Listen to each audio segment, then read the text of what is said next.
इच्छा होती है, जो प्रभु का प्लान है उसके आगे हमारे प्लान जो है फेल हो जाते हैं। भगवान श्री राम जानते थे कि उन्हें वन में जाना होगा, राक्षसों का वध करना होगा, अपनी राजधानी को त्यागना होगा, और वो समझ नहीं पा रहे थे कि ऐसा क्या उपाय जो है खोजा जाए जिससे कि वन में चले जाए। उन्हें मालूम था कि माता कैकेयी उनसे बहुत स्नेह रखती हैं, बहुत प्यार करती हैं, तो माता कैकेयी के पास गए और जाकर के कहने लगे कि माता मैं तुमसे कुछ मांग रहा हूं।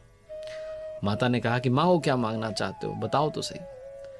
तो राम जी ने कहा कि कुछ ऐसा मांग रहा हूं जिसके लिए पूरी दुनिया, पूरा विश्व आपकी बुराई करेगा, अपयश का सामना करना पड़ेगा, सवाल उठाएगा, लेकिन मुझे मालूम है कि आप ही ये काम कर सकती हैं। माता कैकेयी ने कहा बताओ तो करना क्या है। तो प्रभु श्री राम ने कहा कि बस पिताजी से मेरे लिए वनवास मांग लो, मुझे वन में जाना है, और कुछ ऐसा कार्य है जो वन जाकर ही हो सकता है, वो यहां रहकर नहीं हो पाएगा। माता कैकेयी समझ नहीं पाई कि क्या करूं, किस मुंह से जाकर के कहूं कि अपने सबसे प्यारे बेटे राम को जंगल में भेज दीजिए, वन में भेज दीजिए।